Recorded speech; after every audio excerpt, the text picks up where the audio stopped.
Settle in and let your breathing slow the way it does when the house has finally stopped talking. Outside, the air feels cold and clean, and somewhere in the dark, a farm sits alone in Bavaria. Wooden boards that complain softly, an animal smell trapped in damp timber, and a wind that keeps trying the doors. You might think this is a simple story, a robbery, a sudden outburst, something loud enough to make sense, but it is quieter than that, older than that. Tonight, you are walking with the Sleepless Detective through the Hinterkaifeck mystery and a few other unsolved rooms in the same long hallway of night. Just listen, because in cases like this, the smallest detail is usually the one that stayed. You are not arriving to flashing lights and shouted orders. You are arriving to absence, the kind that presses against your ears. Hinterkaifeck is a small farmstead near the village of Grobern in southern Germany, and in the early 1920s, it sits where farms often sit, alone on purpose. A place built for work, not visitors. The roads are simple, the fields are blunt, and the nights are long enough to make anyone believe in ghosts, even if they don't want to. And if you want the first real fact, the kind that holds weight in an evidence room, here it is. In late March of 1922, 6 people on that farm are killed, not far from each other. Not in a way that suggests panic, in a way that suggests someone had time. You can call it the Hinterkaifeck Murders, and people do, because naming a thing is how you pretend you understand it. But the name does not solve the problem. The problem is the same one you always face as a tired investigator. A quiet place, ordinary people, and a scene that does not match any neat story you can tell yourself. The farm belongs to Andreas Gruber and his wife, Kazelia. Their adult daughter, Victoria, lives there too. So do Victoria's 2 children, Kazelia, who is little, and Josef, who is a baby. And then there is the maid, Maria Baumgartner, newly arrived. So new that the place has not had time to decide what it thinks of her. That is your first wrong detail. The one you keep returning to. Someone was there before anyone admits it. Not in a dramatic way, not in the movie way. In the way of a presence that leaves small marks and makes a house feel subtly rearranged. Because before the murders are discovered, there are reports of odd things, footsteps, sounds, a sense of being watched, the kind of unease you talk yourself out of because you have cows to feed and bread to bake and a roof that needs fixing. Fear is a luxury on a farm. You can't afford it, so you watch the routine instead. Routine is how you understand people. You wake up on a farm to cold floors and heavy air. You wash your hands in water that bites. You do chores because the animals don't care about your mood. In that household, the day begins with work. The cows need milking. The feed needs carrying. The stove needs coaxing, because heat does not happen by itself. It is built piece by piece, the way a case is built, slowly and with plenty of chances to make a mistake. Andreas Gruber, by most accounts, is not an easy man. You can tell the type without meeting him. The kind who believes his way is the only way. The kind who stands in a doorway too long, blocking light just because he can. In a family, that matters. In an investigation, it matters too, because tension leaves traces, not always visible, but present. Victoria is the hinge of the household. She is the one people talk about in whispers later, because small communities like Grobern keep records in their memory. She has history. She has the kind of private life that becomes public after tragedy, because that's what people do. They rummage. They call it curiosity. It is not always kind. Little Cecilia is school age. Joseph is still in arms. A baby is a clock you cannot turn off. Feedings, crying, sleep that comes in scraps. The farm would have heard him on any normal night. That detail matters later when you think about timing and about what the neighbors should have noticed. And then there is Maria, the maid, arriving on the first day she works there. Think about that slowly.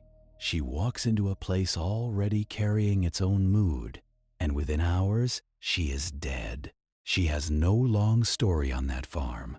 She has barely unpacked. That makes her important because new people notice what old residents ignore.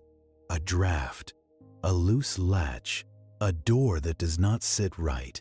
The isolation around Hinterkaifeck is not absolute, but it is enough. Fields between houses. A short distance. That feels longer at night. If you stand outside, you can hear things. Animals shifting, wood contracting, the occasional distant dog. But you can also miss things because wind steals sound and carries it away, like a thief with good timing. And routine has a way of making the extraordinary feel impossible. If you see something strange, you tell yourself it is nothing.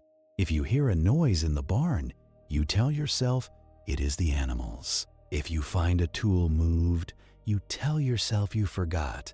Your mind does that to protect you. Congratulations, you have just met denial, the most loyal companion in any unsolved case. The household had recently lost a previous maid. She quit, and later people say she left because the place felt haunted. You can roll your eyes at that because you have heard it before. Haunted houses are usually just houses with bad plumbing and worse family dynamics. But in this case, the word haunted sticks because it is the only word villagers have for a feeling that does not yet have an explanation.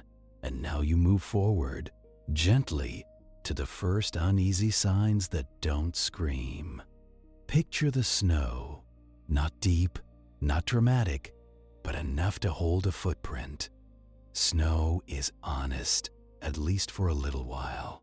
It records what passed over it, and then it melts and pretends it never knew. In the days before the murders are discovered, there are reports of footprints leading toward the farm, leading to it, not clearly leading away. That detail is like a pebble in your shoe. It does not stop you walking, but it will not let you forget it is there. The footprints are said to come from the direction of the forest. You can imagine them, one by one, arriving at the farmstead. The strange part is not that someone walked up to a farm. People do that. The strange part is the missing exit. No easy trail back. No neat departure. There are also small disruptions inside the house. Items moved. A key missing. A feeling, described later, that someone had been in the attic. Andreas himself reportedly hears noises up there, footsteps above the ceiling, the faint scrape of movement. Now, you can explain that away. Animals get into roofs, houses make sounds, but he checks, and he does not find a raccoon or a bird or any simple answer. He finds nothing, and that is somehow worse. He mentions these things. He talks about them, at least a little, but he does not leave. The farm stays open. Chores continue. The family sleeps under the same roof. While the roof may have been listening back, this is where people in the future ask the obvious question: why didn't they go to the police sooner? Why didn't they run? Why didn't they take the children and go? But you know the answer because you have seen it. People do not run from a feeling. They run from a knife. And until the knife appears, you keep your life intact. You do not want to be the person who panicked over creaking boards. You do not want to be laughed at by a neighbor. You do not want to believe that your home is not yours. So you continue. You latch the door, you bank the stove, you sleep lightly. You tell yourself tomorrow will be normal, and discomfort spreads the way smoke spreads before you see flame. Around this time, the mail becomes a detail too. There are mentions that newspapers appear, then later are found piled up. That suggests days passing without someone collecting them. It suggests a timeline that does not match the farm's supposed activity, because a working farm is noisy and visible, even from a distance. Smoke from the chimney, movement in the yard, the simple signs that living people leave behind. On the edge of the farm, someone notices something else. A door in the outbuildings, perhaps left open, perhaps not. A gate not latched the way it always is. These are the kinds of details that drive you crazy as a detective because they are small enough to be meaningless and specific enough to be a message. And then you come to the moment when the night finally gets in. It is the end of March. The farm should be moving with its usual rhythm, but it is not. Neighbors start to notice a strange stillness. Not a single dramatic event, just a gathering impression. No one has been seen. The little girl has not shown up for school. The usual errands have not been done, and in a small place, absence is loud. A neighbor, or a small group of them, eventually decides to check on the family. That decision is ordinary. It is how communities survive. You look in on each other even when you pretend you do not. You walk up to the farm and you feel it first. The air is wrong. Not supernatural wrong, practical wrong. No greeting, no sound of work. The yard is too still, as if it is holding its breath. If you have ever approached a house where something has gone wrong, you know that sensation. Your skin notices before your mind does. The barn is there, as always. The house stands beside it. The doors are just doors. The windows, just windows. And yet, you are hesitating because the silence is making a claim. Inside, the discovery is careful. And it is not kind. The family has been killed. Investigators later determined they were lured or brought into the barn area and killed there. The tool is often described as a mattock, a kind of farm tool with a heavy head, a practical object turned into something else, which is the most common story in rural violence. Not a special weapon, just the nearest thing with weight. You do not need graphic detail to understand what that means. You only need to understand that it is close, physical, and personal. It is work in the worst sense of the word. The bodies of Andreas, Kazelia, Victoria, and little Kazelia are found in the barn area, arranged in a way that suggests they fell where they were attacked, then were covered with hay. Covered, hidden, not buried, not removed, just tucked away, like someone trying to make the barn look normal at a glance. And then, inside the house, Maria the maid is found in her room. Josef the baby is found in his crib. 2 more deaths, separate spaces, separate moments. That matters. It suggests movement. It suggests the person responsible was not in a frenzy. They had enough control to go room to room. Now, here is where Hinterkaifeck becomes more than a brutal crime scene, because the farm does not look abandoned in the way it should. There are signs that someone stayed on the property after the murders. Animals were fed. That detail is repeated often, because it is so strange. If the family is gone, who is tending the cows? Who is moving through the barn with familiarity, carrying feed, doing chores? The fires in the house show signs of having been tended, at least briefly. Food appears to have been eaten, a warmth lingering where no living family remains. This is the detail that makes your stomach sink, not because it is cinematic, but because it is domestic. Someone killed these people and then continued living among the evidence, the way you might sit at a kitchen table after an argument and drink tea, pretending everything is fine. Congratulations, you have just found the kind of mind that keeps detectives awake. The first responders, the neighbors, the curious, they come in numbers, and this is where the reality check arrives. Wearing muddy boots. Crime scenes in 1922 are not sealed the way you wish they were. People walk through, they touch things, they look and they talk and they contaminate without meaning to. They are human. They are shocked. They are curious in the way grief turns into motion. The police do what they can, but evidence handling is not what it will become later. Fingerprints exist, yes, but they are not always collected properly.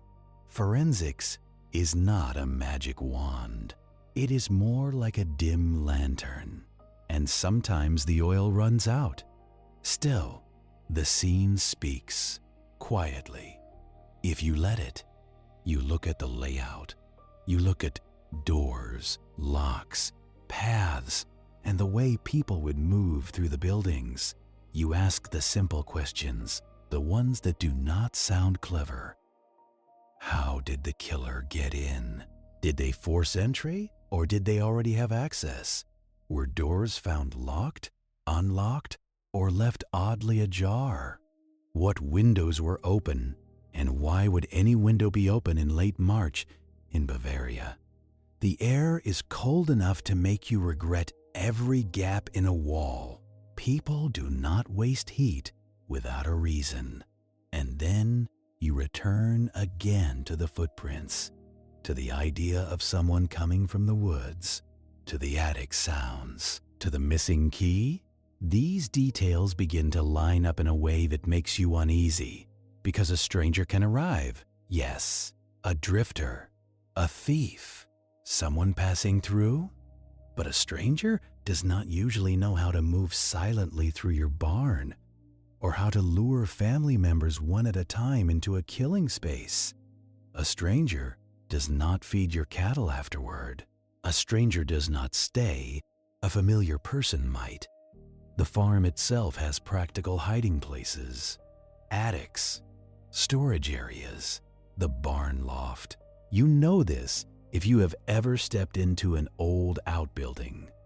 There are shadows that hold shape, places where a person could crouch and listen to the family below, learning their rhythms, learning when the lamp goes out, learning when the youngest stops crying. If someone was in the attic, even for one night, it changes everything. It means the family was not alone in the days leading up to the murders. It means they were being observed in their most ordinary moments. It means the killer had patience, and patience is not common. Investigators later find an odd detail in the attic area, hints that someone had been there. Not a signed confession, not a clean clue, but the kind of thing that makes you lean closer. Disturbed hay. A sense of recent presence? Again, it is hard to separate real evidence from later storytelling because so many people moved through the farm after discovery. but the rumor persists because it fits too well. You also consider money because everyone does. Was anything stolen? Was it robbery? But robbery usually leaves a certain mess. Drawers dumped, cabinets yanked open, people searching, frantic and loud. Here, the mess is different. Here, the mess is in the act itself, not in the after. Some money and valuables may have been left. That does not rule out theft, but it makes it less satisfying as an explanation.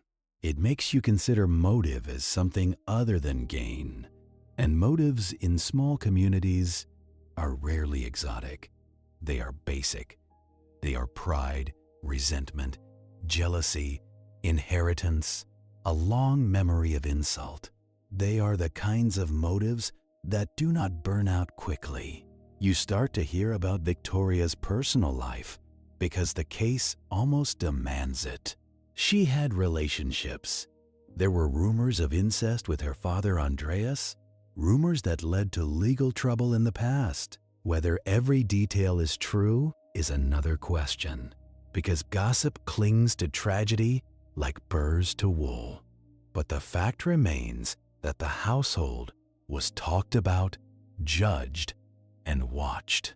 A farm can be isolated and still be under a microscope. There were also questions about Yosef's father. People pointed fingers in different directions. Some suggested a local man. Some suggested someone who died in the war, a husband or partner who never returned. The First World War ended only a few years earlier. Germany is a country with fresh scars. In 1922, many men are gone, many families are reshaped, and unresolved grief has a way of creating unresolved stories.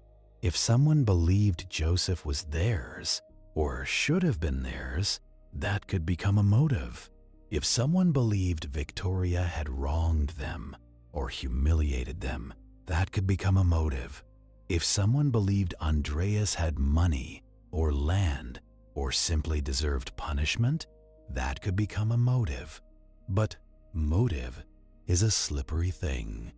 You can build a motive for almost anyone if you try hard enough. That is why you keep returning to the scene. The scene is the only witness that cannot lie on purpose. And the scene keeps whispering the same unsettling idea. The killer was comfortable.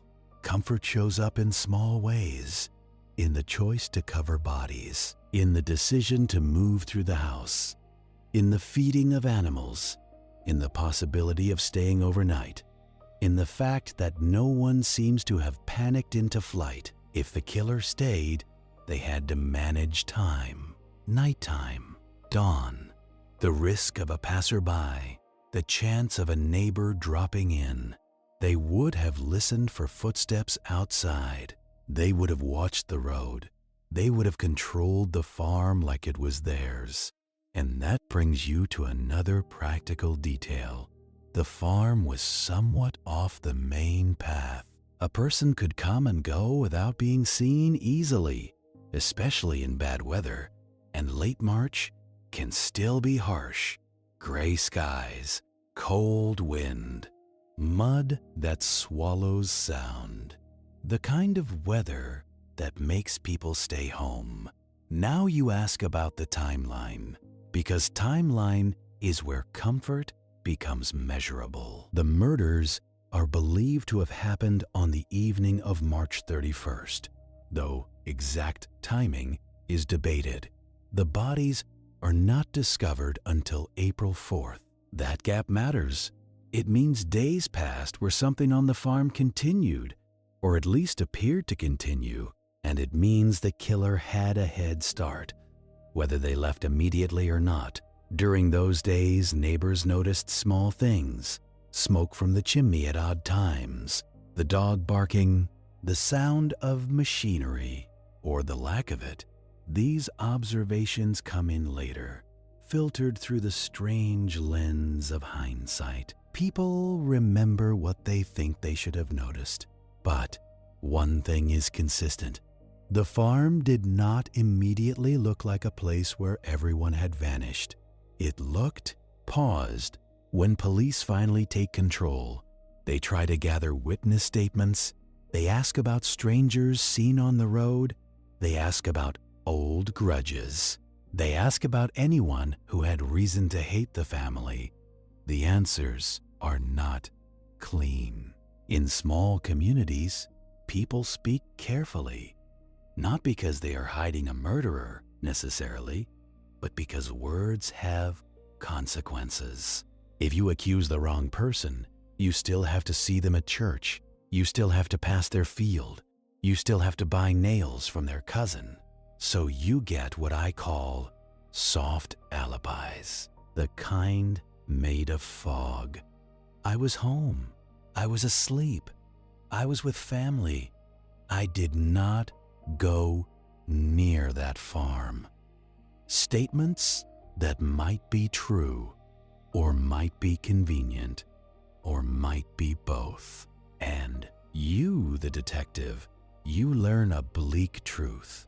Most people do not track their own movements well. They think they do. They do not. Memory is not a camera. It is a storyteller, and it edits, which means the investigation becomes less about one dramatic clue and more about endurance, about asking the same question in 10 different ways, about walking the property, about looking at the barn and the house and the paths between them over and over until your mind stops seeing them as normal. The murder weapon is believed to have belonged to the farm. That matters too. If the killer used a tool from the property, it suggests access. It suggests they did not arrive with a special weapon, or did not need to. It suggests they were already on site, already familiar, already willing to use what was there. And there is another detail that stays in the back of your mind, like a dull ache: the dog. Reports say the dog was found tied up, agitated, alive. An animal left behind, a witness that cannot speak. If the killer was a stranger, a dog might attack, might bark, might make noise. If the killer was known to the dog might hesitate.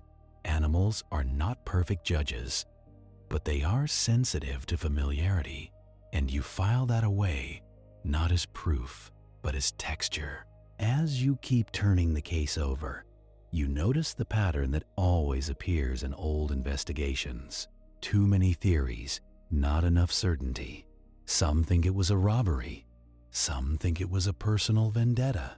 Some think it was tied to Victoria, to paternity, to shame, to a relationship gone wrong. Some think it was a vagrant, hiding in the attic, living off the farm like a parasite until violence spilled out. And the truth is, each theory can be made to fit if you push hard enough. That is what makes it a good bedtime mystery, in the darkest possible way. Your mind can wander through it like a hallway with doors on both sides, each door opening into a different version of the same night. But you do not solve cases with wandering. You solve them with friction, with the hard edge where a fact cuts through a story. So you keep it simple. There was an isolated farm. There were reports of someone present before the murders. Footsteps, noises, missing keys. There was a brutal killing, and then signs of continued activity afterward. There was a delayed discovery. There was a crime scene handled by many hands, in an era when preserving evidence was not as strict as it should be. And there was no arrest that held. The case becomes famous, and fame is not always helpful. Fame attracts amateurs, and amateurs attract noise. Noise becomes legend. Legend becomes certainty in the wrong minds. You, if you are wise, keep your focus on what would have mattered to an investigator standing in that cold barn. Footprints, access, familiarity, time. And once you let the night settle into your shoulders, you can start looking at the farm the way an investigator would, room by room, sound by sound. You begin with a daily rhythm again, because it is the baseline. A farm is a machine made of people and animals. When a part stops moving, the whole thing complains. The Gruber household would have had set habits. Who woke first? Who fed the cows? Who checked the barn? Who brought water? Who locked doors and when? Habits are almost impossible to fake, which is why criminals often trip over them. If the killer knew the habits, they could plan. If they did not, they would have to improvise, and improvisation usually leaves a mess. Think about the house at night. In the years before electric light was common in rural places, oil lamps, shadows, a limited pool of visibility, you can walk from the kitchen to the bedroom and feel the air change. Cooler in the hall, warmer near the stove. You can hear the barn from the house, and the house from the barn. Everything is close.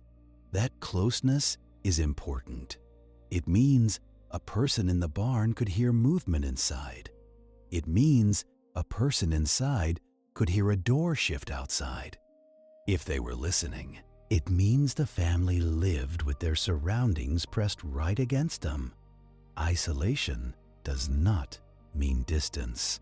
Sometimes it means proximity to the wrong thing. The new maid, Maria, arrives into that environment without the protective layer of familiarity.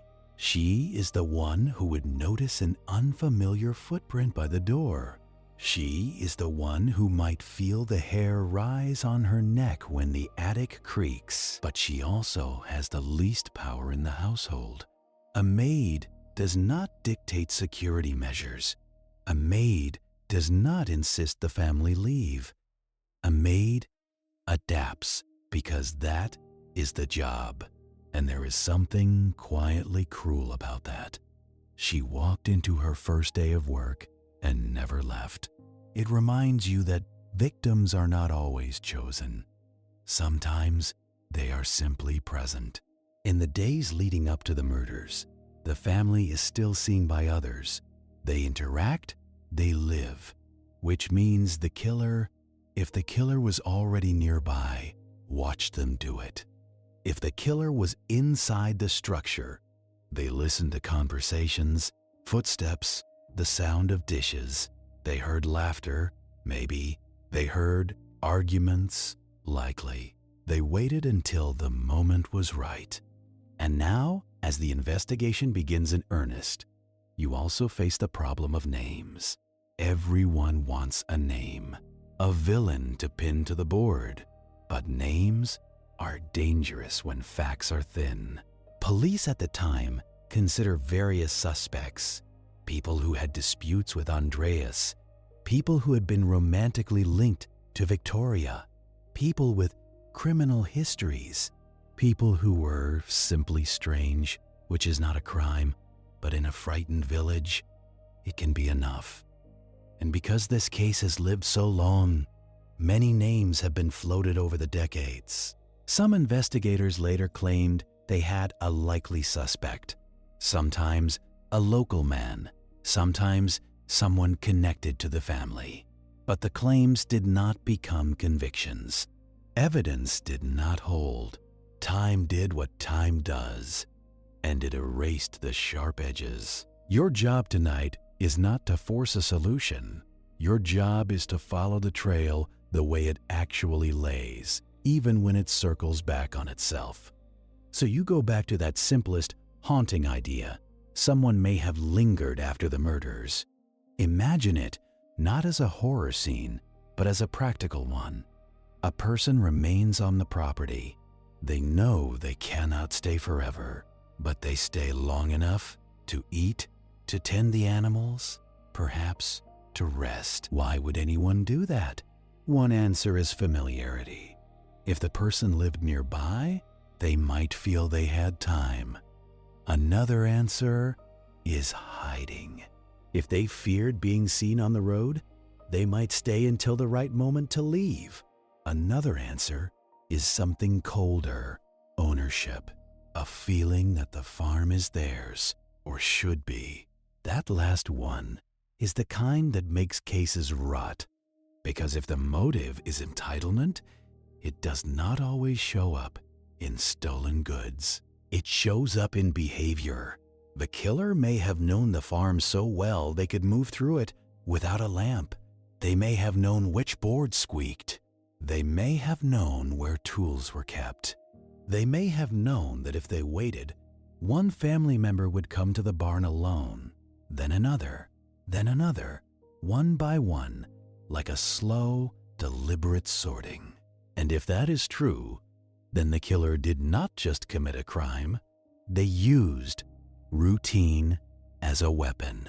Routine is comforting until one ordinary day doesn't line up and someone notices the silence where noise should be. So you go looking for the first place the routine cracked. Not the murder scene, not yet, but the days right before. You treat the calendar like a witness and you let it speak in small, stubborn ways. You start with the mail because mail is boring and boring is honest. Newspapers and letters arrive whether you are alive or not. Somebody has to pick them up. Somebody has to care. When papers stack up, it is not proof of anything dramatic, just proof of nobody home. And on a working farm, nobody home is unusual in a way your skin can feel. You think about the little girl too, the school day that comes and goes. A child missing from class is not a scream, it is a bell. In rural places, people count children the way they count cows, because you have to. Teachers notice, neighbors notice. A lane that should have small boots on it stays clean. Now you trace the last normal moments, the last time people outside the farm can say, yes, I saw them. There are small interactions, a delivery, a conversation, a passing glimpse. It is all ordinary enough to be forgettable, until it is the last ordinary thing. That is how these cases build themselves, out of scraps that only become precious when it is too late. And you keep returning to the same soft problem. How isolated is isolated? Hinterkaifeck is not on the moon. People pass by. Neighbors are not miles and miles away. But the farm is set back enough that a person can choose not to be seen. Trees and outbuildings do the work of secrecy. A yard can look empty while someone stands just out of sight, listening. You walk the approach in your mind the way a neighbor would have walked it on that first check. Mud underfoot, cold air catching in your throat, no chimney smoke or smoke at the wrong time, no human sound, maybe just the animal noise. Impatient, confused, hungry. Animals do not understand tragedy. They understand schedules. If the hand that feeds them stops coming, they do not mourn. They escalate, they stomp, they call out, they make the kind of noise that should have drawn attention sooner. Unless someone was still there. That is the detail that refuses to lie down. The cattle were cared for. The barn was not in full chaos. Somebody did something after the family could not. Not a lot, maybe, but enough to suggest time spent moving calmly through the same spaces where the violence happened. So, you begin mapping the property like you are trying to solve a practical puzzle, not a haunting. You look at doors first, because doors are agreements. A door tells you who belongs and who does not. If a door is locked from the inside, it is a statement. If it is unlocked, it is either carelessness or confidence. You are told that keys were missing. That matters in a quiet way. A missing key is a slow theft. It means access without noise. It means the kind of intrusion you can live with for days before you admit it is real. If Andreas mentioned a missing key, you take it seriously, not because he was wise, but because people notice keys the way they notice pain. You can ignore it, but it nags. Then you consider the attic. Everyone loves the attic detail because it makes a good story. Footsteps above the ceiling, a suggestion of someone hiding overhead. But you have to treat it like evidence, not like folklore. Old buildings shift and creak. Wind makes beams talk. Small animals make big sounds. Fear makes everything louder. But Andreas reportedly checked. He went up there. He looked. He found nothing obvious. And if a man like that found nothing, it does not mean nothing was there. It means whatever was there was either gone or good at being unseen. Congratulations! You have just rediscovered why hiding works. It works because the human mind wants a clean answer. It wants to lift a hatch and find a raccoon. It does not want to accept that another person might be close enough to smell your supper.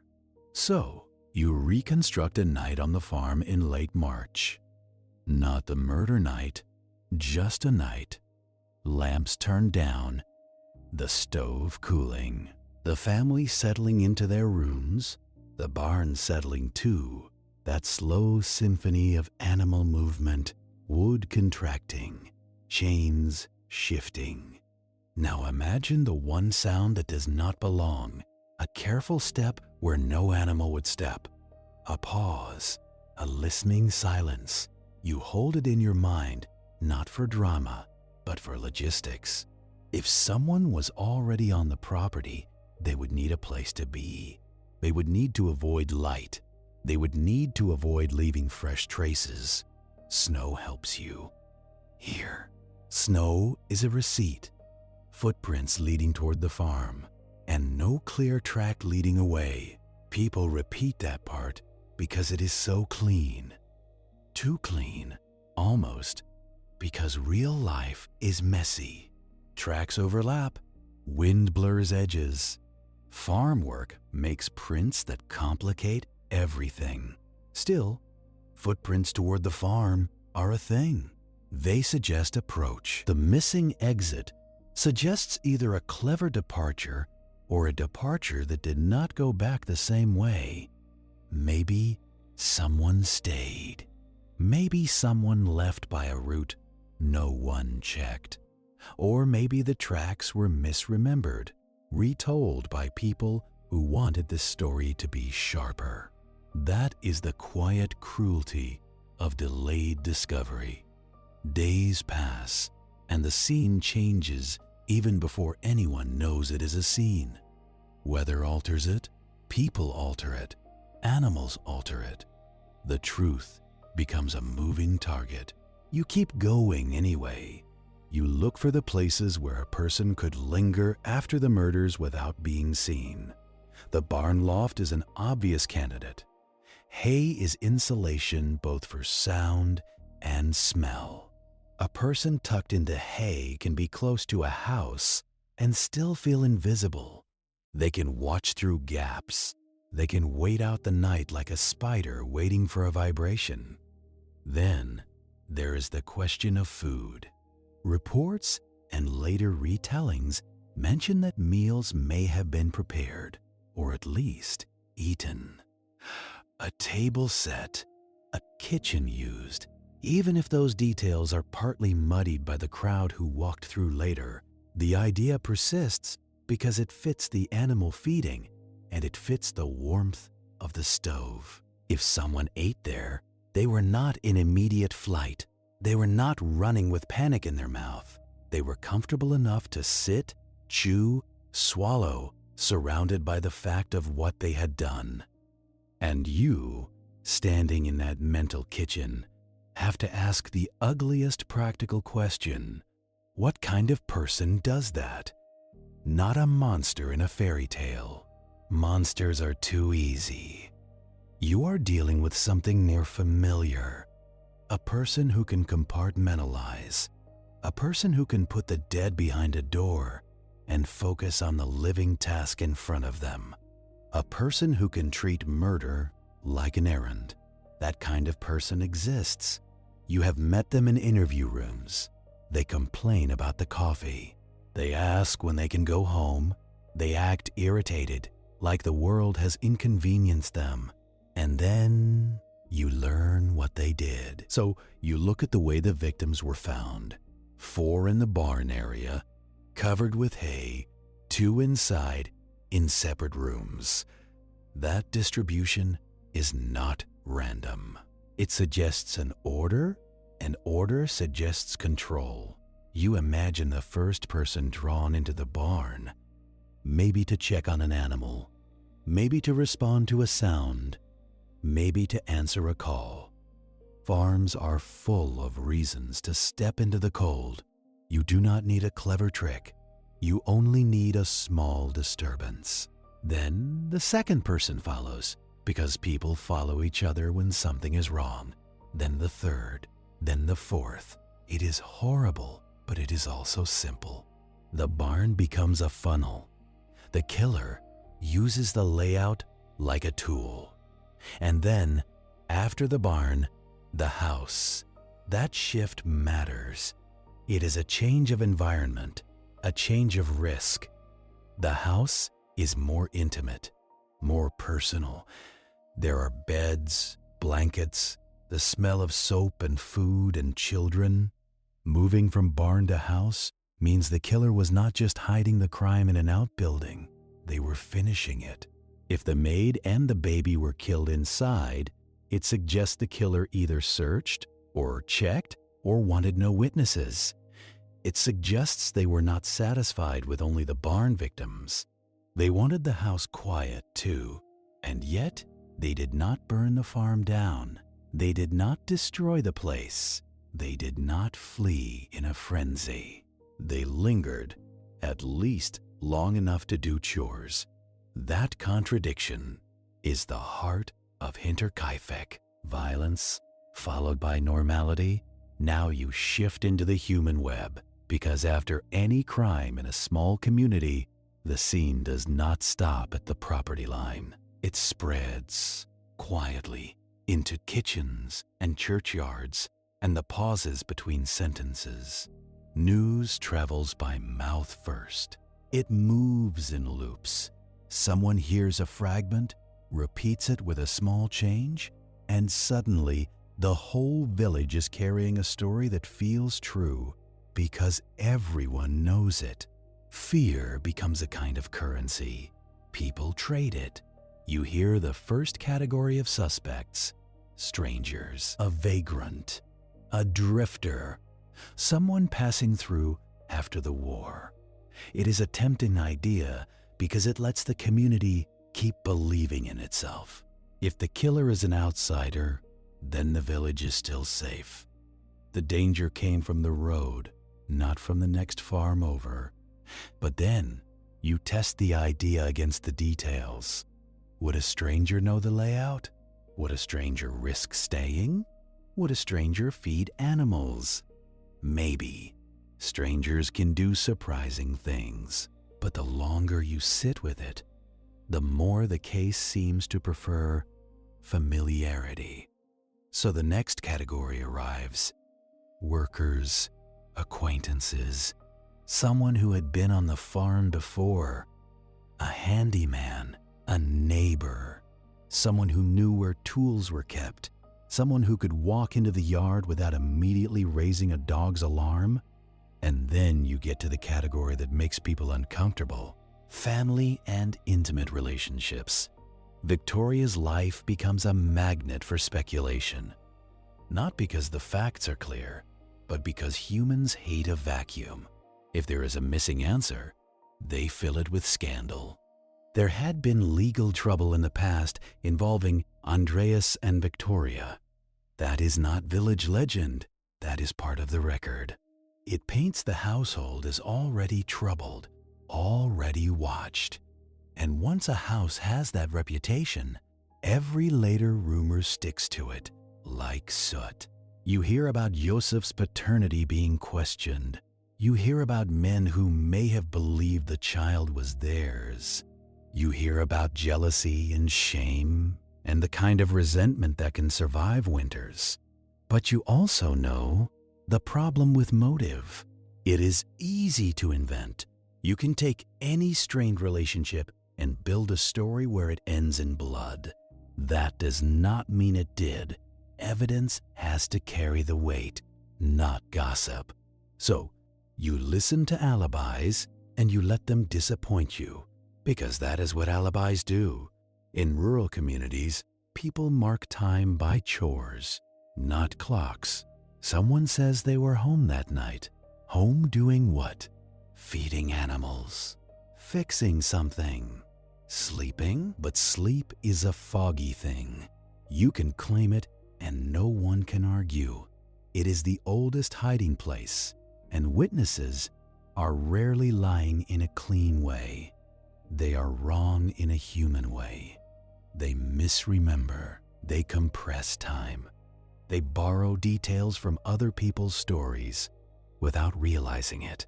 They want to be helpful, and sometimes that desire creates fiction. So police in 1922 do what they can. They ask, they write, they revisit, they search the farm for anything left behind. This is where you have to let go of modern expectations. You want a sealed perimeter, gloves, evidence markers. You want careful photography, chain of custody, controlled entry. What you get instead is a crowd. Neighbors walking through, people looking for the murder weapon like they are looking for a lost wrench, someone picking up an object and setting it down somewhere else. A scene that gets stirred like a pot. It is not malicious. It is just early policing and human nature. And the investigators still try. They examine the bodies. They estimate time of death based on what they had, temperature, stiffness, the look of things. They search for the tool.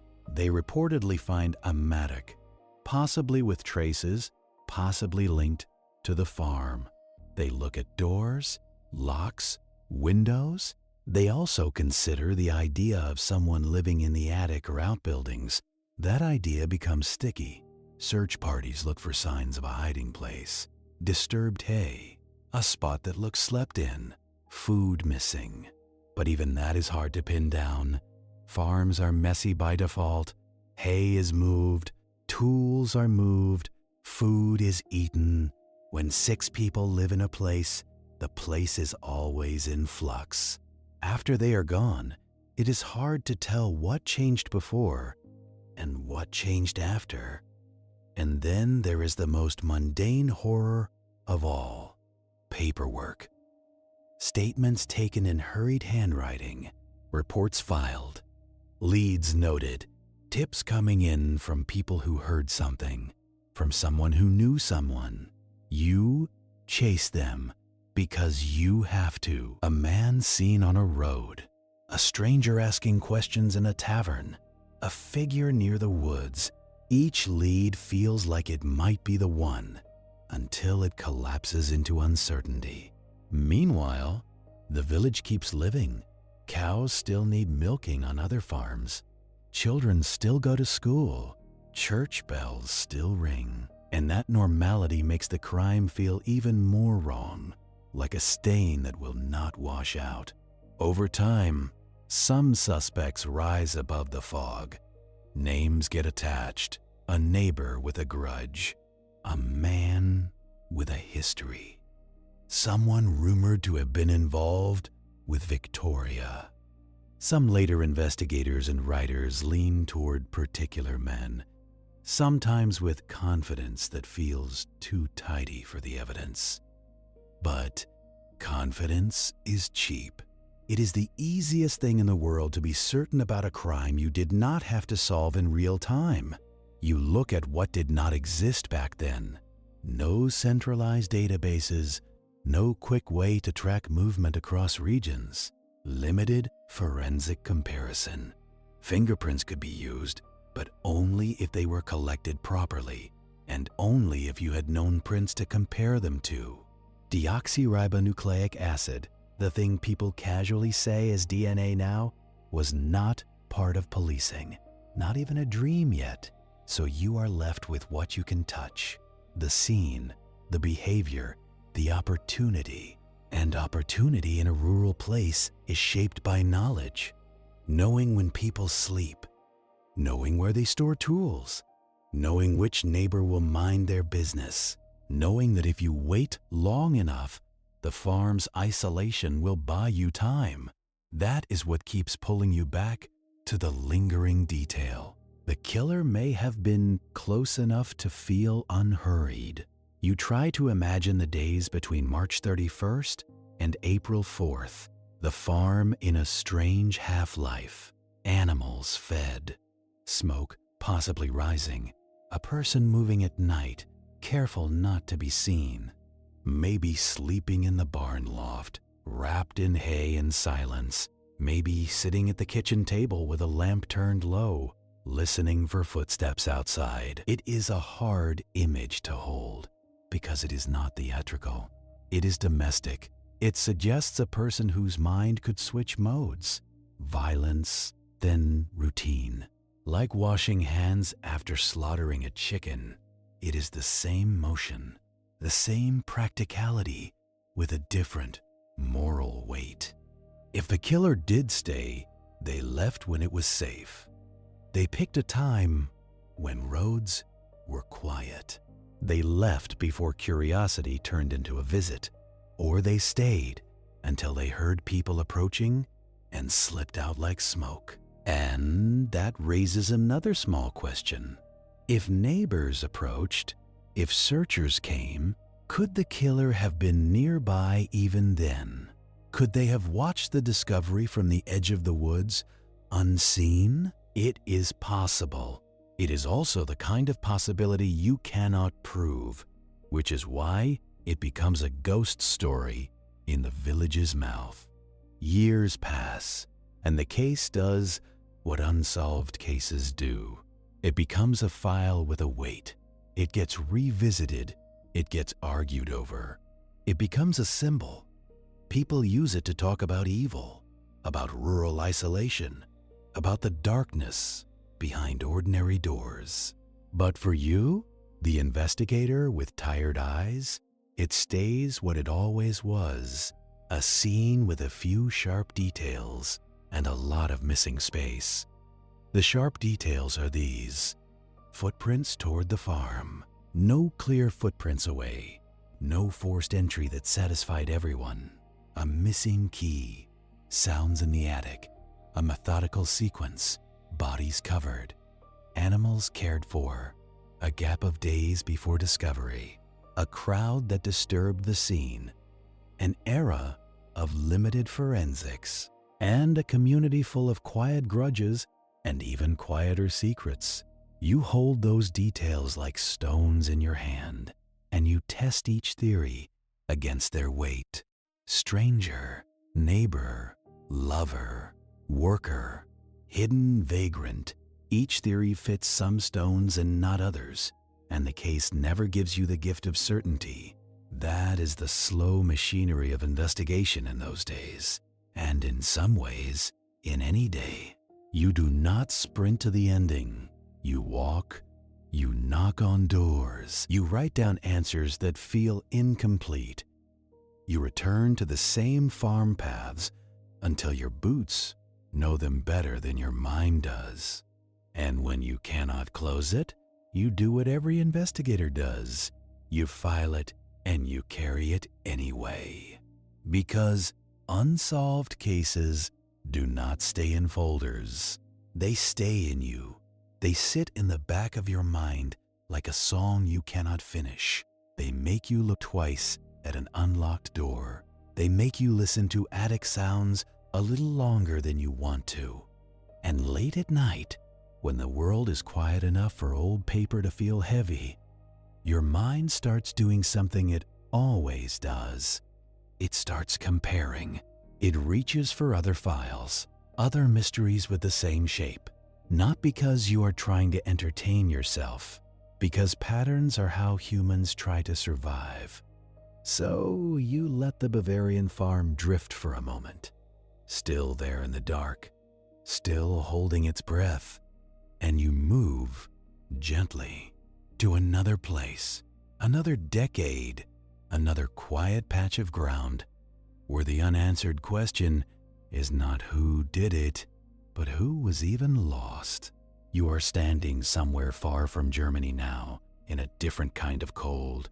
The air smells different. Not barn hay and damp wood, but leaf mold, wet earth, and city distance. A place where the trees are close and the roads are not far, but somehow nobody sees what they should. This is the kind of case that starts with a simple discovery. A person walking, maybe with a dog, maybe just cutting through an area that does not feel important. The ground is uneven. The brush is thick enough to catch on your sleeves. You are not expecting anything except the usual boredom of an empty day. Then you see a box. It is an ordinary object, the kind of thing you would not look at twice in an alley. Cardboard, worn, out of place, but not dramatic. It looks like trash, which is how terrible things often arrive in the world, disguised as something you can ignore.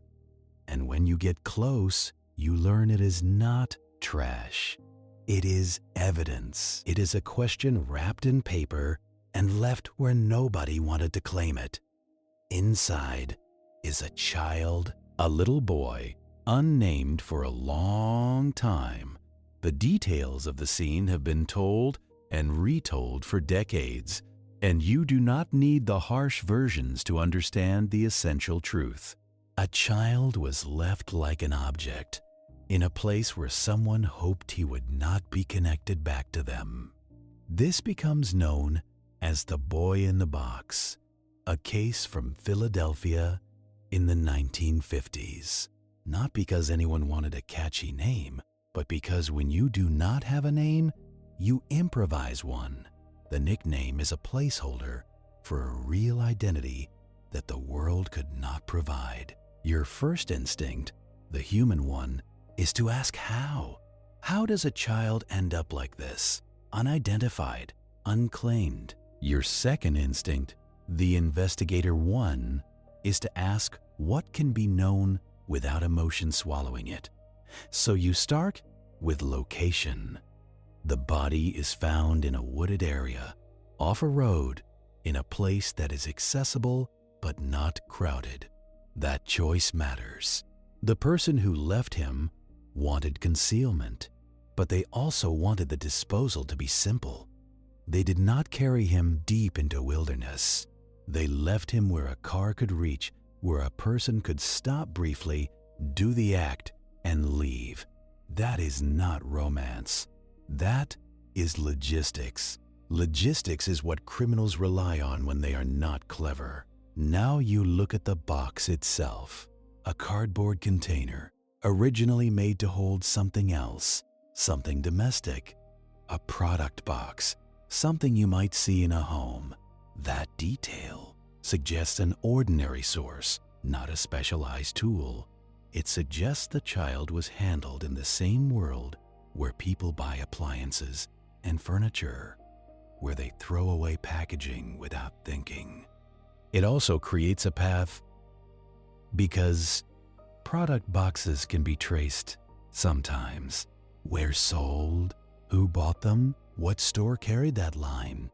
In the 1950s, that kind of tracing exists, but it is slower and less complete than you want. Records are paper. Receipts are not always kept.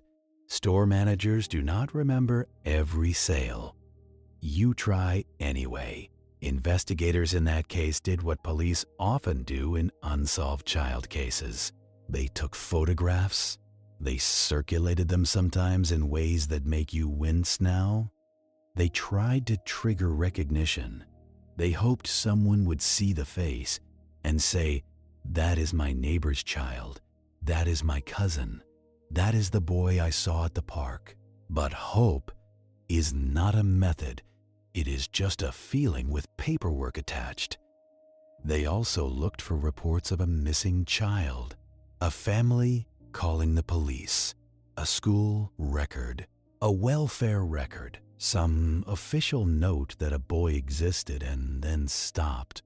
And you learn quickly that the world is full of children who can vanish without paperwork, children on the edges of society, children not enrolled properly, children moved from home to home, children whose absence is explained away by adults who have reasons to lie. The evidence becomes small, physical, heartbreaking in its simplicity. Clothing, a blanket, the state of the body, marks that suggest suffering, though the exact story is debated and has shifted over time. You keep the tone calm, because calm is how you honor the truth without turning it into theater.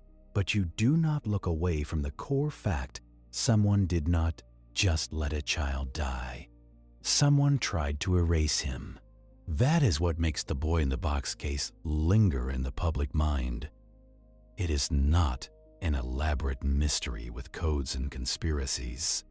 It is the simplest moral failure. A child, alone, unnamed, and the world unable to say who he was? In the 1950s, forensic science is more developed than in 1922 Bavaria, but it is still limited in ways that matter. Fingerprints can be taken, but you need a match. Dental records can help, but only if you know where to look. Blood typing can narrow possibilities, but it cannot name a person. People offered tips. Some were sincere. Some were delusional. Investigators chased them anyway, because that is what you do when you have nothing else. You chase the smallest thread, because sometimes the smallest thread is the only one. And as years passed, the case became a kind of shared wound. Amateur sleuths returned to it. Writers made claims. People insisted they knew the answer. The boy remained unidentified for a very long time. Much later, in the modern era, the tools finally caught up to the need. Genetic genealogy, using deoxyribonucleic acid in databases, and family tree work began solving cases that had been dead for decades. And this case, too, eventually moved in that direction. For many years, though, you are stuck in the older version of the story, where the boy is a symbol of how easy it is to disappear when no one is looking for you loudly enough. That is the bridge between this and Hinterkaifeck, even if the crimes are different. The bridge is absence, a gap where a life should be accounted for, a silence where a name should be spoken. And you notice how investigators react to that kind of silence. They fill it with process. They measure, photograph, catalog. They do it because doing something is better than doing nothing, and because procedure is how you keep your sanity when the human part threatens to drown you.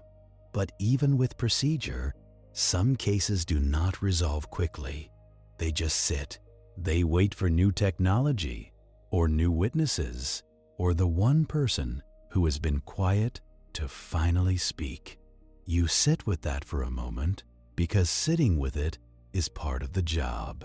The idea that justice is not a straight line, it is a slow, crooked path with dead ends and long pauses.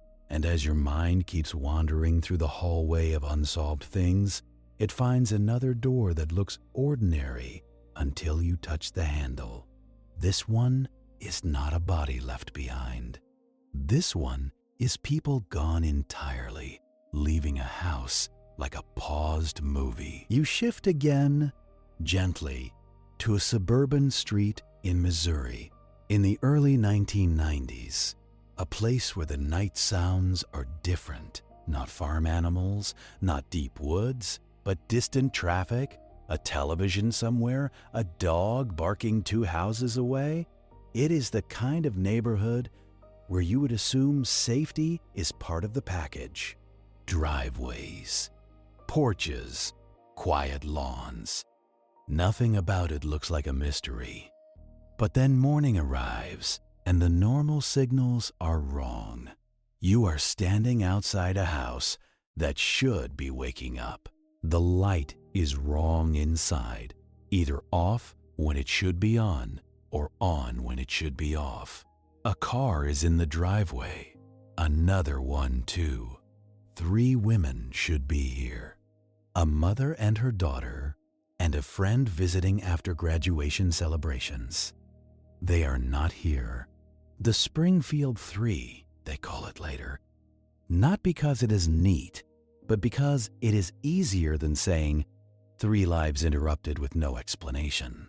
You step inside, and the first thing you notice is not chaos. It is the absence of chaos. The house looks lived in, not ransacked. Personal items remain.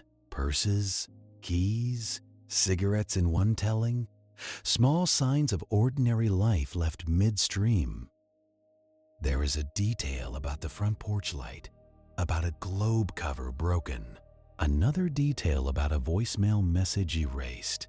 Each detail is small enough to be dismissed, and together they create the sensation that someone interacted with the home in the night. And you keep asking the same questions you asked at Hinterkaifeck. How did someone get in? Was the door locked? Did someone open it willingly? Did someone knock? Speak calmly? Make themselves sound familiar enough to be let inside?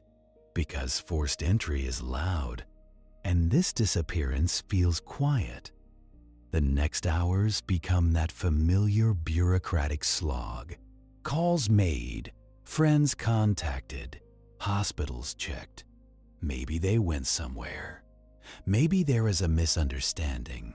People cling to that possibility because the alternative is a void. But the void holds. Police arrive. They begin the slow inventory of what is there and what is not. They try to build a timeline out of last known moments. The women had plans. They had been out celebrating. They had come home. They had likely gone to sleep or tried to. Then something happened that removed all 3 without leaving a clear trail. And there is that same frustrating modern problem. A scene that is not protected early enough. Friends and family enter the home before police fully understand what it is. They clean a little, they straighten things, they pick up items, not because they are hiding anything, but because humans cannot stand disorder. They try to restore normality as a reflex. Congratulations, the evidence just moved. The Springfield 3 case becomes famous for what it does not have. No confirmed crime scene with blood everywhere. No clear suspect publicly charged. No bodies found. Just an ordinary house holding its breath for decades. You listen to theories because theories appear the way weeds do. Someone suggests a known criminal. Someone suggests a stranger. Someone suggests the women witnessed something they should not have. But theories, again, are cheap. Evidence is expensive. In this case, evidence is thin in the way that makes investigators grind their teeth. A few physical details, some witness sightings that may or may not be accurate, rumors about a van, rumors about a man seen near the house. Nothing that holds still long enough to become a conviction. And when you think about it at night, you realize The shared horror is not violence you can picture. It is uncertainty. The idea that a familiar home can become a point of disappearance and the world can keep turning without giving you an answer. That kind of case teaches patience, the bitter kind. It teaches you that a person can vanish without a dramatic splash, the way a stone vanishes into dark water and leaves only ripples you cannot read, and that patience pulls you back eventually to the original farm again. Because when you have lived with enough unsolved stories, you begin to see the common threads. Not the cinematic ones, the practical ones. Access, timing, familiarity, the way people underestimate danger because it would be inconvenient to take it seriously. So you return, quietly, to Hinterkaifeck in your mind, not to solve it in one grand gesture, but to keep walking the property with your eyes open. You focus on what police could do in those days and what they could not. They could question, they could search, they could arrest on suspicion if they felt bold. They could attempt handwriting comparisons, examine tools, track down vagrants, check inns and taverns for strangers. They could also be led astray by their own assumptions. They could lean too hard on village gossip. They could let a suspect's reputation do the work of proof. They could miss small physical clues because the scene was trampled by too many boots. And they were working in a Germany that was not stable. Post-war strain, economic pressure, social unrest, the kind of national fatigue that seeps into local policing too. Resources are not infinite. Attention shifts. Investigators from Munich became involved because the crime was serious enough to draw outside attention. That, in itself, tells you something. A small farm murder could have been treated as a local tragedy. This one felt different even then, like it had teeth. They did searches of surrounding areas. They questioned men who had traveled through. They looked at the family's relationships. They considered whether someone might have hidden nearby. They tried to reconstruct the path of the killer, but the ground under that reconstruction was always soft. They also had to contend with a grim reality. The farm was eventually demolished. The buildings did not stand forever as a preserved scene. Life kept moving, and the place that held the answers was torn down, its wood repurposed, its footprint altered. That is another way unsolved cases die, not with a confession, but with a bulldozer. Still, details remain in reports and in the way the story has been told. There are mentions of a strange man seen around the property earlier, mentions of Andreas acting uneasy, even carrying a weapon at times, mentions of money kept on the farm, mentions of the family's isolation and tension. There is also a persistent idea that the killer may have been someone who worked on farms, someone comfortable with physical labor, someone who could move without looking like they did not belong. If you see a man in work clothes near a barn, you do not assume murder. You assume work. That camouflage is powerful. And then there is the question of the dog again, the animal witness. Tied up, alive, distressed. If the dog was tied, someone took the time. If the dog did not escape, someone secured it. That suggests planning. It suggests the killer did not want barking to attract attention. A stranger could do that, sure. Anyone can tie a dog. But a person who knows the dog might do it more easily, with less struggle. You keep it as a maybe. You do not carve it into certainty. There is a detail about the weapon possibly being found on the property later, sometimes described as hidden in the loft, That would fit the idea of someone staying, using the farm as a shelter. But again, you have to treat later retellings carefully. Stories grow. People want a neat weapon reveal. Reality is often less cooperative. What you can say is that the weapon seems to have been a farm tool. That alone suggests something. The killer did not need to bring a pistol or a knife. They used what was there, or what could be plausibly there. It is a method that produces a particular type of violence. Close, heavy, final. And because it is a tool, it does not stand out in a barn the way a strange weapon would. A tool belongs. It blends in, it can be set down and ignored. That is another kind of camouflage. So you look at the suspect pool broadly, the way investigators did. People close enough to know the family and troubled enough to do harm. Men with grudges. Men with rejected affection. Men angry about money or land. Men who believed rumors and let those rumors justify cruelty. You also consider the simplest possibility.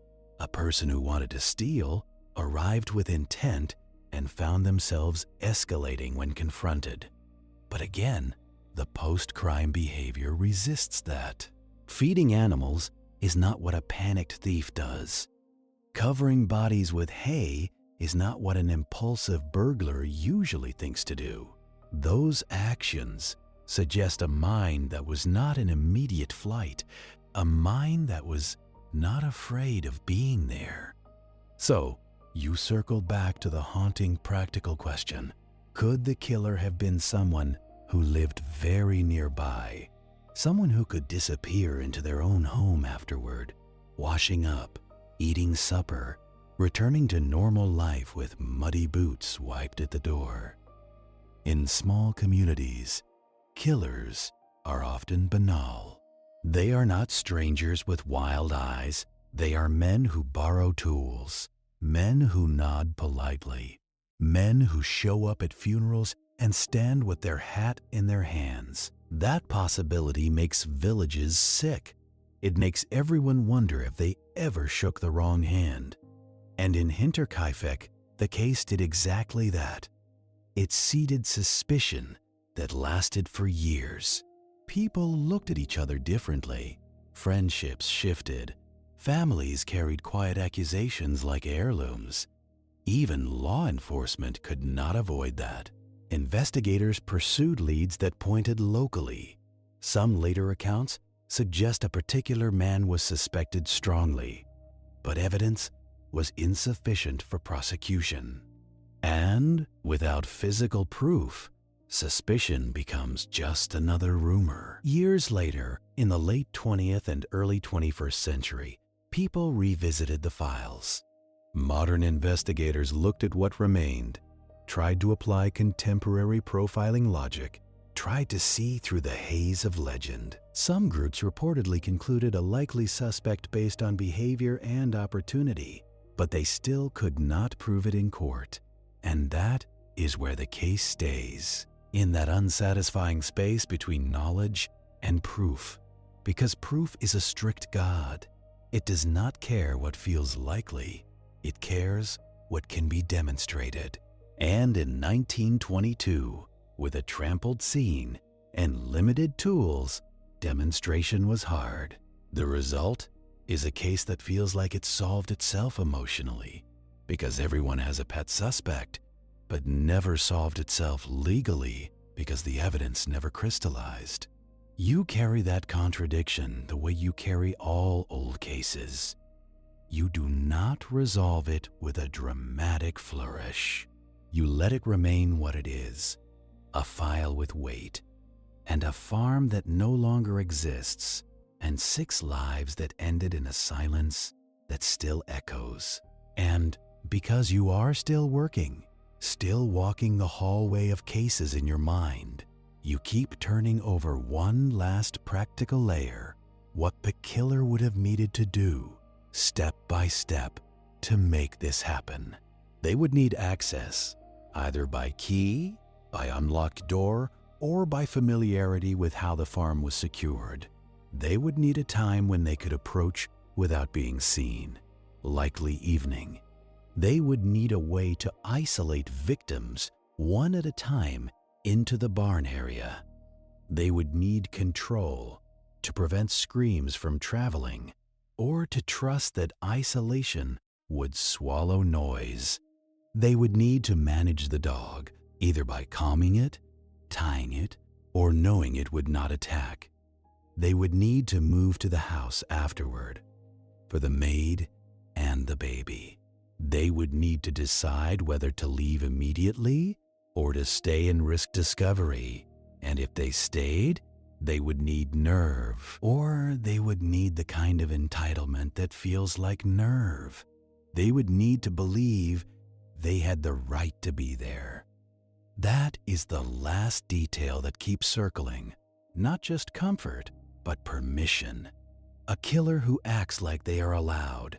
You sit with that idea because it is the kind that links cases across time. It links the farm killer who lingers to the person who dumps a child like packaging, to the abductor who walks into a home and removes 3 women without leaving a clear trace. Different crimes, same underlying arrogance.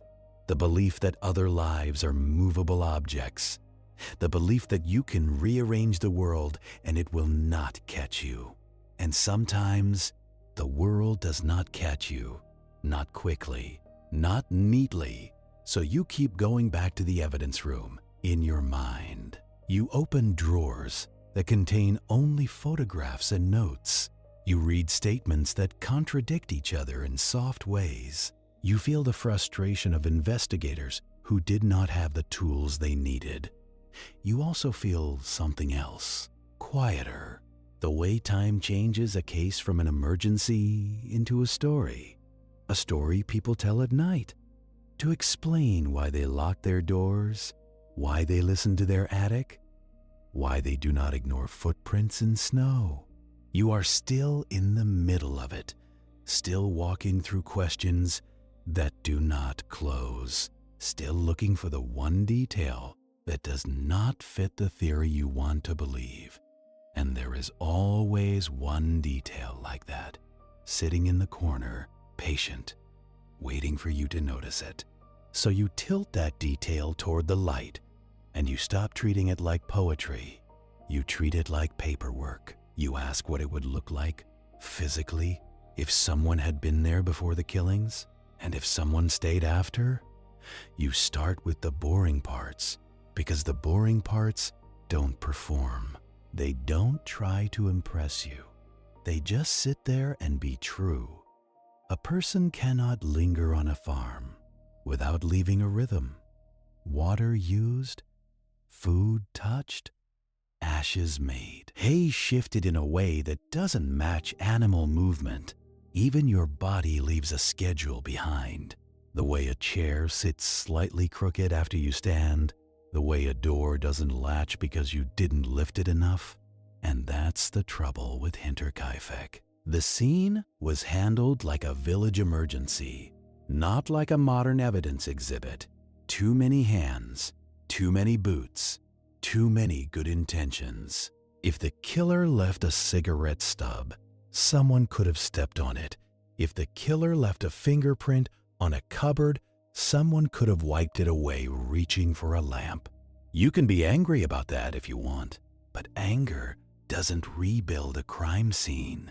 So you do what investigators always do when the physical world has been smudged. You lean harder on behavior. The attacker doesn't just arrive, swing a tool and vanish. The attacker moves through stages: approach, entry, control, completion, then some kind of afterlife, where the killer either flees or settles.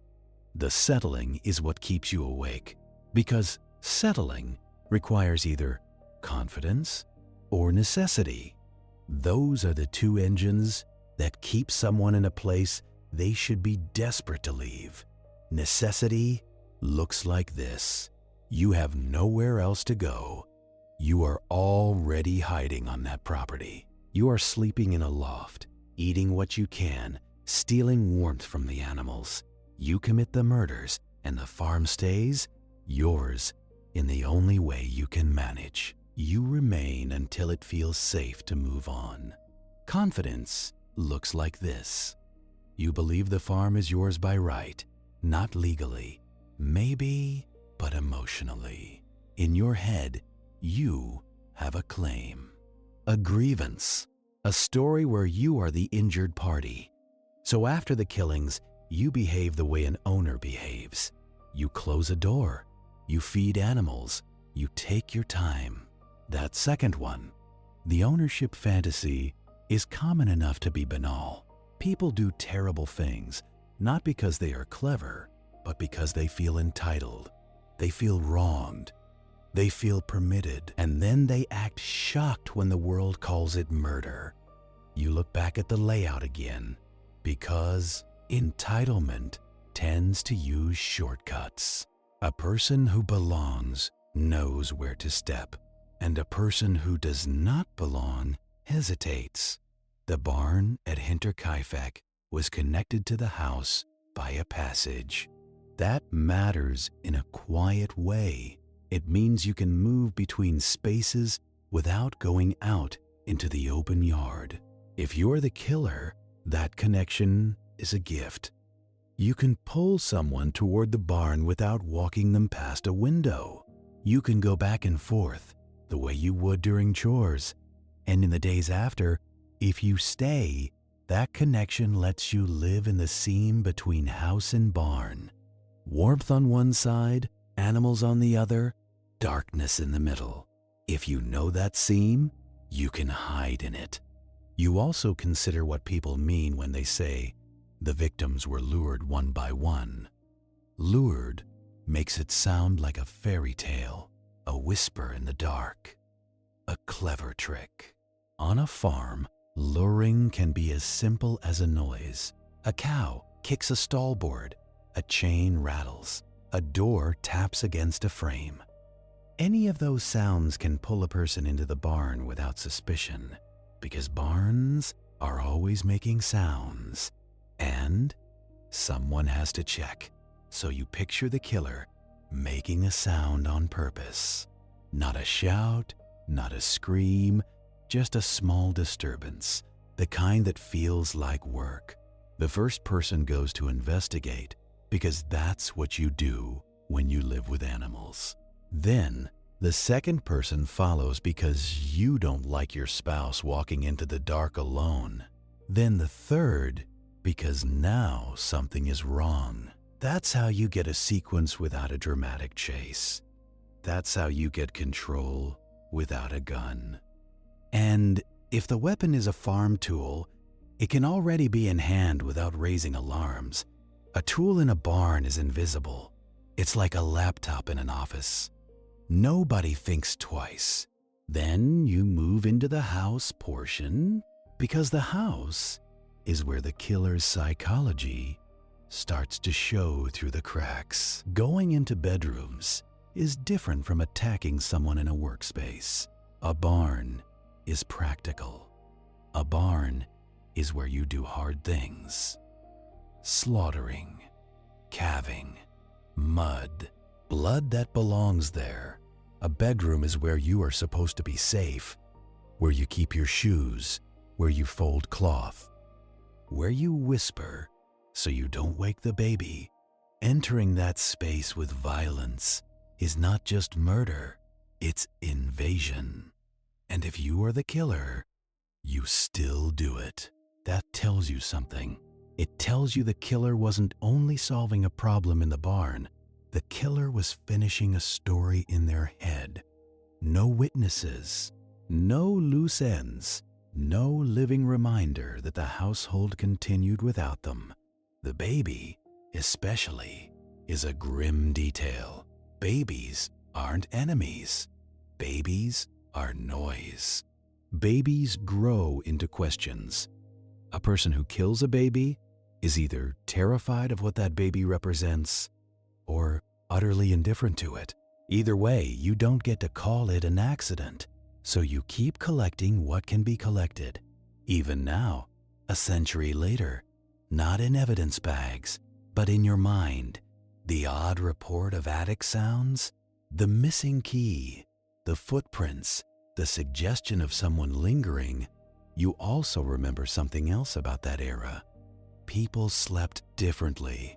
Doors were not always locked the way you lock them now. Rural households relied on habit and community more than hardware. A latch, a bar, a simple lock, sometimes that was enough. And it means access might not require a break-in. It might require only familiarity.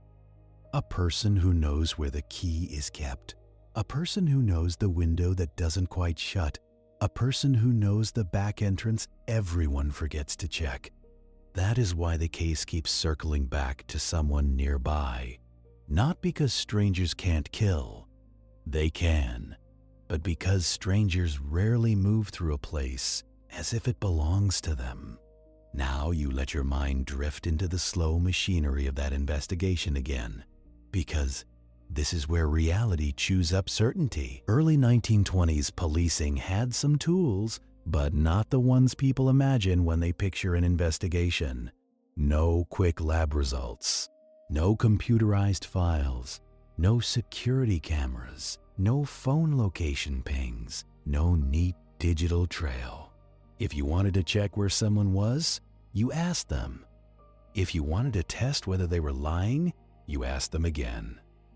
If you wanted to compare fingerprints, you needed good prints and a known set to compare them against.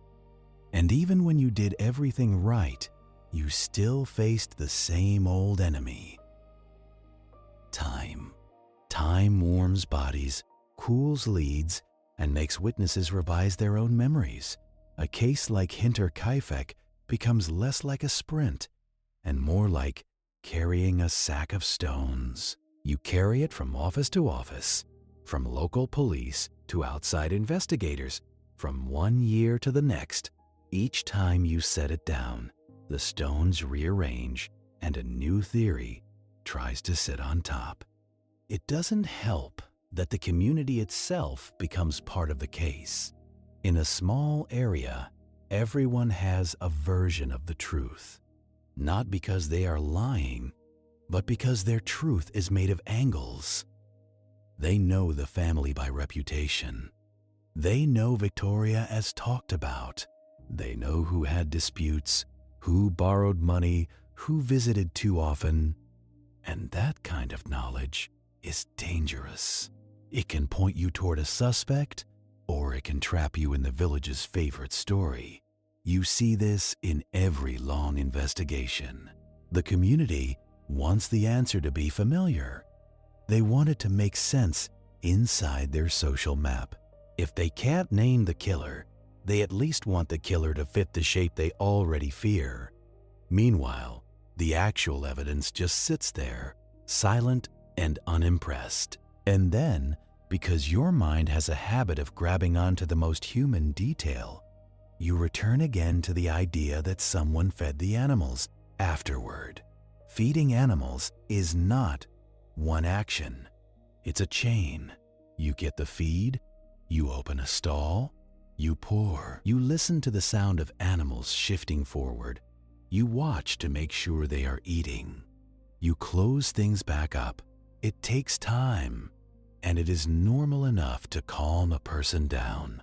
It's a routine that makes you feel in control. It's the kind of act someone might do if they are trying to hold themselves together, or if they are not trying at all. If this is simply what they do, because the animals are theirs too, in their mind. That is why this detail keeps climbing back out of the grave of the case file. It's not flashy, but it's intimate. It tells you the killer didn't immediately become a fugitive in their own head. For at least a while, they remained a resident. And that leads you, inevitably, to the kind of suspects that don't feel exciting. The ones who could be there without causing a stir. someone who worked on farms, someone who knew how to handle livestock, someone who could walk across a yard at night and not trip over the equipment, someone strong enough to do the killings and steady enough not to fall apart afterward. People always want the killer to be a stranger in a dark coat, but the odds often prefer a man in work clothes with hands that look normal. Congratulations, you've just been reminded that evil usually doesn't dress up. As the years pass, you also have to deal with a frustrating truth. When investigators revisit cold cases, they're often doing it through gaps. The original reports might be incomplete. The physical evidence might be gone. The scene itself is gone, demolished, and returned to Earth. So later conclusions become arguments over ghosts. People debate what the stove warmth meant, whether food was truly eaten, whether the footprints detail is solid or folklore. And if you're honest, you have to admit something that makes people uncomfortable. You may never know which details were pure fact and which were contaminated by the crowd, by retelling, by time. That is the unsolved part that never gets mentioned in dramatic summaries.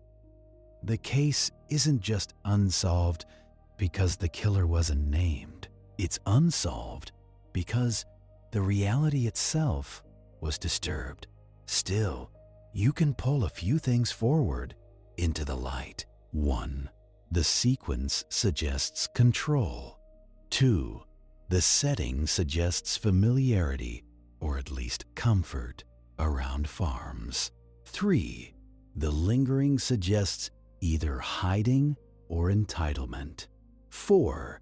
The lack of a clear exit trail, if it is accurate, suggests either staying on site or leaving by an unexpected path. And then there's a final, quiet problem that makes the whole thing worse. Even if you found the right suspect later, proving it would be difficult because proving requires a chain.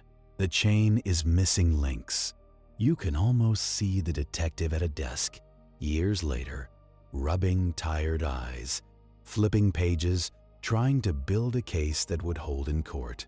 And every time he tries to tighten it, the paper tears. That's the bureaucratic cruelty of time.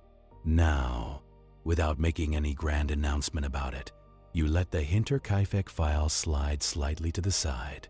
Not closed, not forgotten, just set down for a moment. Because you've been carrying 3 mysteries tonight, and each one has its own weight.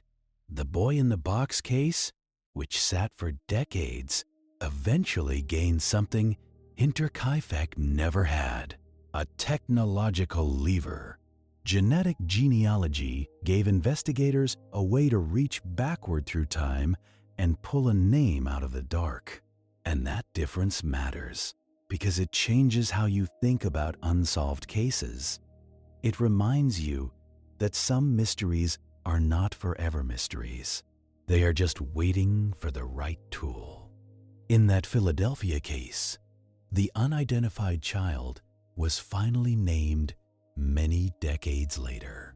His identity became known through modern forensic work and family tree research, not because the universe suddenly got kinder, but because people kept the evidence and science kept moving. It didn't answer every question about who harmed him and why, but it did something important, something simple. It returned personhood. It stopped calling him a box. You think about that, and you notice how your brain wants to do the same for Hinterkaifeck. It wants to say, if only we had preserved better. If only we could test something now. But the farm is gone. The scene is gone. Whatever was left behind was handled in a time when people didn't know what the future would need. So, you're forced back into the older style of knowing, the slow kind, the kind that lives in behavior and opportunity. Then You drift toward the Springfield tree again, not to solve it, but to feel its shape. 3 people gone and a house left behind, like a sentence that stops mid-word. That case, too, teaches you how fragile a scene is. Friends and family, trying to help, erase small things without meaning to. A message deleted, a surface wiped, items moved. It's the same story, just in a different decade with different furniture. And it tells you something that connects all 3 cases. The world is full of moments where the truth is present. And then it gets touched. Touched by fear, touched by grief, touched by curiosity, touched by the human need to straighten the crooked picture frame, even when the picture frame is evidence. So you return to the farm again because your job is to keep looking, even when looking doesn't finish the story. And now you focus on a detail that doesn't get enough attention because it's not romantic. The timing of discovery. Days passed. That means something very plain. During those days, people did not go to that farm or did not go inside far enough to realize what happened. The farm was isolated enough to buy the killer time. Time is the oldest accomplice. Those days also mean the weather had time to work. Cold nights, daytime thawing, animals breathing warm air into the barn. All of that changes a scene. It changes smell. It changes how bodies cool. It changes what an investigator can estimate about time of death. In 1922, time of death estimates were rougher than what you expect now. They used body temperature, stiffness, discoloration, decomposition signs, but without modern, controlled methods. And in a barn environment, those signs become even more complicated. Animals create warmth. Hay insulates. Drafts cool. It's like trying to measure a candle flame in a windy alley. So when you hear a time frame, you hold it gently. You don't treat it like a timestamp. You treat it like a cloudy window. That uncertainty opens space for the killer to move in. It means the killer might have left later than people assume. It means the killer might have stayed longer. It means a witness sighting on a road could be connected or not. And this is where cases start to feel haunted, not by spirits, but by the simple fact that you can't pin the night down with a nail. You also consider how the farm would have looked from a distance in those days. Smoke from the chimney was a signal. No smoke could mean nobody home, or it could mean the stove wasn't lit because someone didn't care about comfort anymore. But there were reports, at least in some retellings, that smoke was seen after the likely time of death. That detail feeds the lingering theory. Someone was there, tending fire, cooking, living. But again, you keep your cynicism close. Witnesses remember smoke differently once they know what happened. A normal memory becomes a clue in their mind, and it shifts shape. Still, you can't ignore it entirely, because it matches the animal feeding. And when 2 separate details match, they begin to lean on each other. So you imagine the killer lighting the stove, not for warmth alone, but for normality. Because normality is camouflage. A farm that looks active doesn't draw help, it doesn't draw neighbors, it doesn't draw police. If the killer wanted time, keeping up appearances would be a crude but effective strategy. And then, if you're willing to think like someone who did this, you recognize the benefit. You can delay discovery, you can widen your head start, you can let the village keep assuming the family is simply busy. It's the same trick you see in other cases. The offender doesn't always run. Sometimes they manage perception. They move a car. They answer a phone. They keep things quiet. It's not brilliance. It's laziness mixed with nerve. Now you let that sit, and you glance at another unglamorous corner of the case. Money and paperwork. Farms have documents, land records, receipts, household accounts, inheritances. In rural families, land is not just property. It is identity. It is status. It is security. When families like that are wiped out, people argue over what happens next. Who inherits? Who pays debts? Who gets the animals? Who gets the equipment? And those arguments can reveal motives. Not because the killer always kills for money, but because money reveals who had a stake. If someone stood to gain land, or to avoid a debt, or to remove an obstacle, the murders become less random. They become a brutal form of rearranging the ledger. But again, you keep it calm. Many people have financial motives and do not kill anyone. Motive is common. Action is rare. So you keep searching for the friction point where motive, opportunity, and behavior overlap. Opportunity in that setting means proximity and knowledge. Who could approach without being noticed? Who could be on the property without raising alarms? Who could plausibly handle animals? Knowledge means familiarity with the layout, knowing about the connecting passage, knowing where tools were stored, knowing which door stuck unless you lifted it.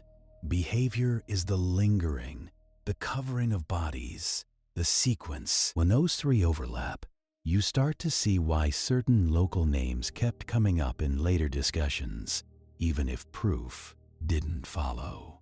A person connected to the community, familiar with farm life, with reasons to resent or covet. But the case never gives you the satisfaction of a final pin on the board. It gives you only the outline of a human shape in fog. And since you can't close it, you do what detectives do when they can't close a thing. You examine the mistakes, because mistakes are often the only honest part of a criminal's work. If the killer approached from the forest, leaving footprints in snow, that's a mistake. It's not a dramatic mistake, but it's a trace. It suggests either carelessness or the belief that nobody would notice. If the killer stayed and tended the farm, that's a mistake too.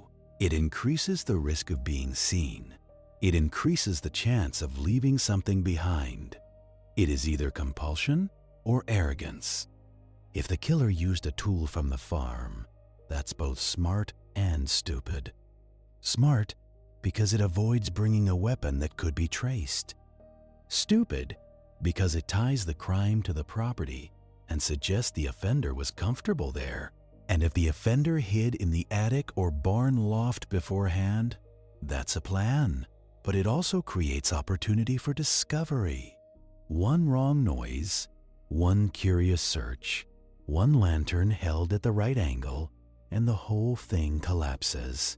So, you imagine the killer hearing Andreas climb up to the attic to check.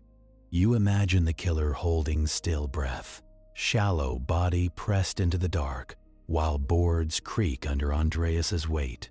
You imagine the killer letting him leave, unknowing, and feeling a surge of confidence. That moment, if it happened, is important. It's where the offender learns the family will not run. They will stay. They will keep sleeping in the same rooms. That knowledge makes everything easier, and it tells you something bleak about human nature. People don't like to overreact. They would rather be wrong in private than right in public. They would rather ignore signs than become the village fool. Congratulations, you have just identified the killer's favorite ally. Normalcy bias. The belief that tomorrow will be like today, even when the attic is talking. Now, because this is sleep content, you don't rush into horror. You keep it measured. You keep it procedural. You keep it real. You step back and look at what this case became in the culture. It became a story about a haunted farm, a murderer in the attic, a phantom feeding cows in the night. But underneath the folklore, it's a case about limitations. Limitations of evidence handling, limitations of rural communication, limitations of early forensic science, limitations of memory. The farm was torn down, yes. But even before that, the truth was already being eroded by time and touch. So when someone tells you they know exactly what happened at Hinterkaifeck, you know what they're really saying. They know which story makes them feel better, the story that gives them an ending. The reality is less polite. The reality is a set of details that refuse to assemble into a single picture. And that is why you're still here, still walking through it, because unresolved cases have a way of teaching you how to live with incomplete information. They teach you how to sit in a room with a question and not panic, which is, in a strange way, a useful skill for nights like this. Now you shift your attention, just slightly, to something else that often gets lost behind the headline: the victims as people, not just positions in a diagram. When you read old case material, you see how quickly victims become labels: the father, the mother, the daughter, the maid, the children. But on that farm, those were people who woke up with sore backs and cold hands, people who argued about money and chores, people who ate meals and complained about weather, people who had to decide whether to believe their own fear. And that decision matters, because it's where so many tragedies live, in the small moment where you tell yourself you're imagining it. If Andreas truly heard footsteps above him and truly suspected someone had been in the house, then that family lived through days of quiet dread. They still milked cows, still cooked, still slept. That's not stupidity. That's survival mode. That's the mind refusing to burn energy on a threat it can't confirm. And it's also the kind of detail that makes a case hurt more, because you can feel how close they were to safety. If they had left, if they had insisted, if they had made a scene. But you don't get to rewrite it. You only get to note it, so you keep the case in its real shape. A family in a tense household, a new maid arriving, a set of warnings that weren't loud enough, a night where control replaced normal life, days of delay, an investigation with gaps, and then decades of theories. Some theories are personal: a rejected lover, a paternity dispute, a man humiliated. These theories lean on social tension. They fit the idea of targeted violence. Other theories are opportunistic: a vagrant hiding in the attic, a transient worker, someone desperate. These theories lean on the post-war era, on social instability, on people moving around. And then there are hybrid theories: someone local with a reason, who still used hiding and stealth like a drifter would, someone who knew the property well enough to move like a resident, but who also had the secrecy of an outsider. The truth could be any of those, or something uglier and simpler. Sometimes the motive is not complicated at all. Sometimes it's a grudge that fermented quietly. Sometimes it's a mind that wanted control and found a place where control was possible. If you're waiting for the neat reveal, you know you won't get it. The case refuses. So instead, you let the purpose of this segment be what it actually is: a return. A slow walk back through the known pieces to see what remains solid. And what remains solid is this: whoever did it understood silence. They used isolation. They used routine. They used the barn like a trap, and they moved through the aftermath without the panic you wish they had felt.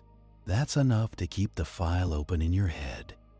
Now, as the night of your listening continues, you keep the farm at the edge of your vision, like a dark tree line, and you let yourself consider one more angle that investigators always consider. Even if the public doesn't, what if the killer wasn't a single person?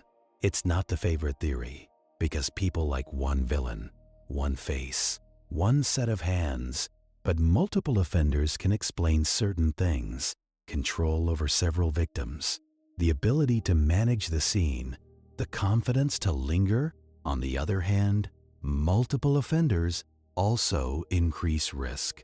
More mouths to talk, more chances for someone to slip, more chances for someone to be seen.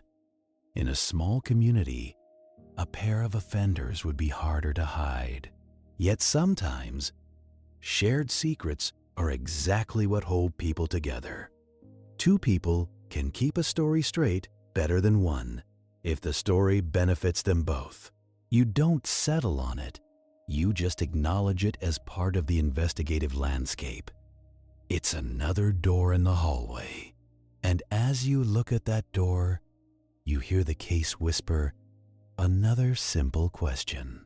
If someone stayed on the farm after the killings, where did they sleep? The barn loft is the obvious answer, and obvious answers are often correct. Hay is warm. Hay is insulating.